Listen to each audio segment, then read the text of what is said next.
Bharatiya Janata party आज 41वां वर्षगांठ दिन मना रहा है।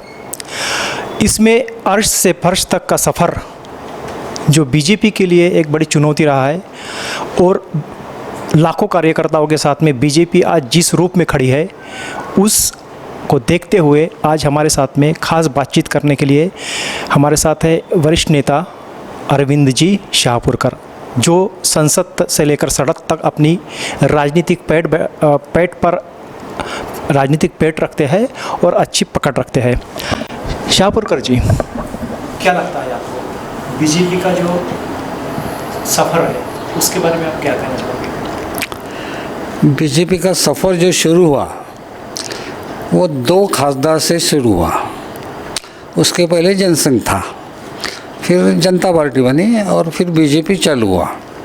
दो से लेके जब दो में था तब सब गांव में लोग बोलते थे और कांग्रेस भी बोलते थे कि ये दो है, ये दो ही रहेंगे, ये आगे नहीं बढ़ेंगे। लेकिन आज बीजेपी पूरे हिंदुस्तान में सबसे बड़ी पार्टी हो गई और सबसे ज़्यादा राज्य बीजेपी के हाथ में आ गए। इसमें जैसा अटल जी, आडवाणी जी, इनका बड़ा योगदान है, फिर मोदी जी है, अमित शाह है, इनका योगदान है, कुशाभाऊ ठाकरे है, ऐसे बड़े बड़े लोगों का इसमें योगदान रहा है। और होते होते होते आज पूरे हिंदुस्तान को बीजेपी ने घेर लिया है। और बीजेपी को जो करना चाहती है पहले से, मैं जनसंघ से लेके बीजेपी जो देश में करना चाहती है वो करते करते बीजेपी आज लगभग वहाँ तक आ गई है। जैसे दो बड़े सवाल थे। एक पहला बड़ा सवाल था राम जन्मभूमि का। सालों साल राम जन्मभूमि के ऊपर हम लोग चर्चा करते थे, आंदोलन करते थे, कश्मीर के ऊपर करते थे। आज कश्मीर का प्रश्न भी ख़त्म हो गया, राम जन्मभूमि का भी क्वेश्चन ख़त्म हो गया। अब तीसरा जो क्वेश्चन आ रहा है लोक संख्या का, उसके बारे में भी बीजेपी आगे जाएगी और देश में बीजेपी एक सबसे बड़ी पार्टी तो बनेगी ही, लेकिन पार्टी बनने के सिवाय देश को बीजेपी सबसे आगे ले जाएगी, ऐसे मेरा मानना है। बीजेपी जो है आज विश्व में सेकंड लार्जेस्ट पार्टी सदस्य के रूप में उभरी है। पहली चाइना की कम्युनिस्ट पार्टी है वो है, और ये विश्व की जो है सेकंड नंबर की पार्टी है। उसमें जिस तरह से श्यामा प्रसाद मुखर्जी साहब है, दीनदयाल उपाध्याय जी, अटल जी है और आडवाणी जी है, इनका बहुत बड़ा विज़न उनके पीछे और हज़ारों कार्यकर्ता उनके साथ में थे। और आरएसएस स्वयंसेवक संघ के जिस तरह से आप मातृ संगठन के रूप में आप देखते हैं, ठीक है, आपको क्या लगता है कि आने वाले फ्यूचर में बीजेपी का क्या एजेंडा रह सकता है? बीजेपी का एजेंडा तो यही रहेगा कि इस देश पे राज्य कायम रखना, जो अभी राज चल रहा है वो राज्य कायम रखना, और पूरे हिंदुस्तान को, सब लोगों को, हिंदुस्तान के सब लोगों को एक अच्छी ज़िंदगी मिले, एक अच्छी हिंदुस्तान की जनता जी सके। और सबसे बड़ा क्वेश्चन जो आज बेरोज़गार का है, बेरोज़गारी देश में ना बचे, हर को काम मिले, उसमें जो कैपेसिटी है उस हिसाब से उसको काम मिले, ऐसा आगे का विज़न है और इस विज़न के साथ बीजेपी आगे बढ़ रही है। बीजेपी ने जो मुद्दे थे, विवादास्पद मुद्दे थे, राम जन्मभूमि का मुद्दा है, उसके बाद में जम्मू कश्मीर में जो सेक्शंस थे उसको हटा दिया है। उसके बाद में कॉमन सिविल कोड की बात कर रही है कि हम जल्दी कॉमन सिविल कोड, समान नागरिक कायदा जो है देश में लाना चाहते हैं। आपको क्या लगता है कि कॉमन सिविल कोड ज़रूरत है अपने देश को? सेकुलरिज्म जिस तरह से है और अलग अलग कम्युनिटी के लोग हैं, तो कॉमन सिविल कोड ज़रूरत है? हिंदुस्तान में कॉमन सिविल कोड ही होना चाहिए। हिंदुस्तान का हर आदमी को समान तरह से वागणूक यहाँ पर मिलनी चाहिए, और भाजपा इस दृष्टि से प्रयास कर रही है और आगे बढ़ेगी। और ये देश में एक दिन कॉमन सिविल कोड आ जाएगा, हर आदमी, फिर यहाँ पे लांगन चालन जो चल रहा है वो यहाँ पे नहीं चलेगा। जैसा आज बंगाल में चुनाव चल रहे हैं, बंगाल के चुनाव का अगर अपन अपना अभ्यास करेंगे या देखेंगे उसको, तो लगता है ममता पूरा लांगन चालन कर रही है, पूरे मुसलमानों के वोट पाने के लिए उनको ज़्यादा दे, ये सब कर रही। और इसकी यही कांग्रेस करती आई है। बीजेपी लगभग इसको पूरा ख़त्म करने जा रही है, और हर वो मुस्लिम हो, हिंदू हो, जैन, सिख, कोई भी हो, उसको समान दर्जा मिलना चाहिए, समान नागरिकत्व मिलना चाहिए। इसके ऊपर बीजेपी प्रयास कर रही है। बीजेपी का शुरुआत से ही कॉमन सिविल कोड पर फोकस रहा है। जैसे गोवा में भी जो हुआ है, भुवनेश्वर में भी जो हुआ है, उस पर कॉमन सिविल कोड पर बात हुई थी। लेकिन कॉमन सिविल कोड अभी बीजेपी सेंटर में है, तो कॉमन सिविल कोड को लेकर कहीं ना कहीं अभी लाने के इसमें नहीं है मूड में, तो क्या आपको लगता है कि कॉमन सिविल कोड कब तक आ सकता है? नहीं, कब तक आ सकता है ये तो नहीं बोलेंगे, लेकिन कोई भी अगर ये लाना है कॉमन सिविल जैसा, तो लोगों की मानसिकता हिंदुस्तान की उस तरह से बननी चाहिए, और मानसिकता बनाने का प्रयास बीजेपी कर रही है। जैसे राम जन्मभूमि को काफ़ी विरोध था, काफ़ी सालों से विरोध चला, लेकिन जनता की मानसिकता जैसी जैसी बनते गई तो बगैर कुछ किए राम मंदिर बन गया। ऐसे इसी तरह यहाँ कॉमन सिविल कोड अगर लाना है तो हिंदुस्तान के जनता की, यहाँ के नेताओं की ये मानसिकता होना चाहिए कि हाँ भैया ये मुस्लिम है, ये सिख है, हिंदू कोई भी हो, उसको कॉमन सिविल कोड में वो आना चाहिए। ये मानसिकता बनाने के प्रयास बीजेपी कर रहा है, और जो प्रयास होगा, और मुझे ऐसा लगता है कि लगभग जल्द से जल्द ये पूरा हो जाएगा और कॉमन सिविल कोड आ जाएगा। बीजेपी का सबका साथ सबका विकास ये स्लोगन है, लेकिन उसमें भी आपको ये दिखाई देता है कि जिस तरह से जो कांग्रेस है या जो कम्युनिस्ट लोग हैं, कम्युनिस्ट पार्टी के लोग हैं, उनका कहना है कि बीजेपी जो है वो कट्टर राष्ट्रवाद की ओर बढ़ रहा है और देश के लिए बहुत बड़ा खतरा है, मतलब सेकुलर देश के लिए बहुत बड़ा खतरा है। आपको क्या लगता है, मोदी जी जिस विज़न के साथ में देश में डेवलपमेंट का विज़न को लेकर चल रहे हैं, तो आपको क्या लगता है कि वो सेकुलरिज्म को कुछ ठेस पहुंचाने के लिए या सेकुलरिज्म को कुछ आहत पहुंचाने के लिए ये कर रहे हैं? जहाँ तक मोदी जी का सवाल है, तो मोदी के साथ मैंने भी काम किया है, मोदी जी और मैं साथ में थे, और मोदी जी जिस तरह से सोच रहे हैं उस तरह से यहाँ के सेकुलरिज्म को कोई ठेस लगेगी ऐसे नहीं होगा। एक होगा कि किसी विशिष्ट वर्ग को ज़्यादा प्रोत्साहन देना, ये बंद हो जाएगा, और इसको ही कॉमन सिविल कोड है, यही तो करना है और क्या है, और इसे कोई ठेस नहीं पहुँचेगी किसी को। कॉमन सिविल कोड लाए तो मुस्लिम समाज को बहुत नुकसान हो रहा है, या सिखों को बहुत नुकसान हो रहा है, या क्रिश्चियन को बहुत नुकसान, ऐसा नहीं होगा। या फिर हिंदू रहे, सिख रहे, किसी सबको समान न्याय मिलेगा, तो इसमें कोई अड़चन ही नहीं है। ये बाकी लोगों का इसलिए विरोध होता है कि उनको उनके वोट चाहिए, मुसलमान को ज़्यादा दो ताकि बंगाल में वोट मिल जाए, क्योंकि मुसलमानों की लोकसभा कुछ राज्यों में 30% है, तो उसमें से कई सीट उनसे प्रभावित होते हैं, इसलिए उनको लगता है कि इनको ज़्यादा दो। लेकिन ये हम नहीं चाहते, हम चाहते कि हिंदू हो या मुस्लिम हो या पारसी हो या क्रिश्चियन हो, कोई भी हो, उसको समान मिलना चाहिए। इसमें किसी को ठेस बोलने की कोई आवश्यकता नहीं है, और इनका जो विरोध है, जैसे लोगों की ये बढ़ेगी वैसे ये विरोध कम हो जाएगा।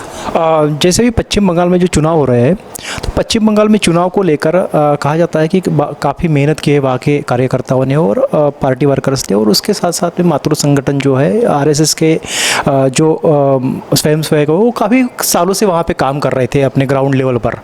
तो वहाँ पे यहाँ की जो टीम गई है पश्चिम बंगाल में भी वहाँ पे जीत दिलाने के लिए, तो एक उम्मीद लग रही है, जग रही है कि वेस्ट बंगाल में जो है इस वक्त कमल खिल सकता है और ममता दीदी जो है वो बुरी तरह से हार सकती है।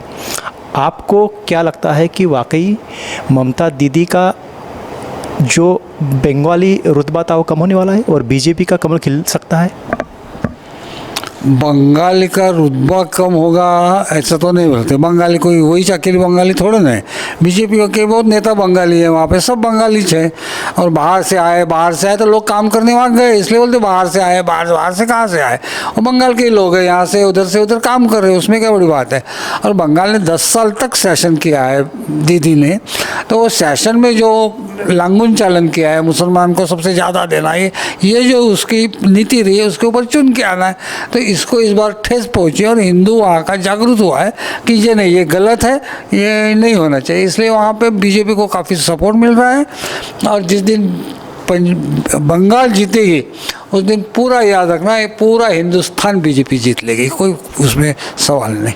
लेकिन ऐसा कहा जाता है कि पोलराइजेशंस जो है बीजेपी के नेताओं ने काफ़ी आक्रामक अपने तेवर के ज़रिए पोलराइज करने की कोशिश की है हिंदू वोट बैंक को, जिसके कारण ममता जो दीदी है उसने भी अपना पत्ता फेंकना शुरू किया और उसने कहा कि मैं भी एक हिंदू हूँ और मैं भी ब्राह्मण कम्युनिटी से हूँ।